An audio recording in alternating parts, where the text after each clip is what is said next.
আসসালামু আলাইকুম রহমতুল্লাহি ওয়া বারাকাতুহু। প্রিয় দর্শক শ্রোতা, কেমন আছেন? আশা করি আলহামদুলিল্লাহ ভালো আছেন। আমিও আপনাদের দোয়ায় ভালো আছি। আজকে আপনাদের সম্মুখে আলোচনা করতে এসেছি। অনেকেই জিজ্ঞেস করেছেন, ভাই ইন্ডিয়ার ভিসা চালু আছে কিনা, সেটা হোক মেডিকেল ভিসা অথবা ট্যুরিস্ট ভিসা। আসলে মেডিকেল ভিসাটাই সবচেয়ে গুরুত্বপূর্ণ বা ইম্পর্টেন্ট। তো আমি সর্বপ্রথমে আপনাদেরকে এক কথায় উত্তর দিতে চাই, সেটা হচ্ছে ইন্ডিয়ার সকল ধরনের ভিসা আপাতত বন্ধ। আপনারা জানেন যে বাংলাদেশ এবং ইন্ডিয়ার সাথে পলিটিক্স একটু দ্বন্দ্ব চলতেছে, সমস্যা চলতেছে, সেই জন্য আপাতত বন্ধ। ইন্ডিয়ার কোনো ভিসা চালু নেই। তো যদি এই ডিসেম্বরেই ইন্ডিয়ার ভিসা অবশ্য চালু হওয়ার সম্ভাবনা রয়েছে। আবার অনেকেই এমন প্রশ্ন করছেন, ভাই ইন্ডিয়ার ভিসা কি আর চালু হবে না? শুনতেছি আর চালু হবে না, বন্ধ হয়ে যাবে একেবারেই।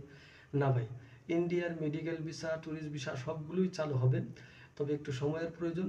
সকলেই ধৈর্য ধরুন। ইন্ডিয়ার ভিসা যদি চালু হয় তাহলে আমি আপনাদেরকে ভিডিওর মাধ্যমে জানিয়ে দেব ইনশাআল্লাহ। তো পরবর্তী ভিডিও দেখার জন্য আমার এই চ্যানেলটিকে সাবস্ক্রাইব করে আমার সাথেই থাকুন, এবং ভিসা সংক্রান্ত কোনো তথ্য থাকলে, প্রবাস সংক্রান্ত কোনো তথ্য থাকলে অবশ্যই আমাকে কমেন্টে প্রশ্ন করে দেবেন। আমি আপনাদের সেই উত্তর দেওয়ার চেষ্টা করব ইনশাআল্লাহ।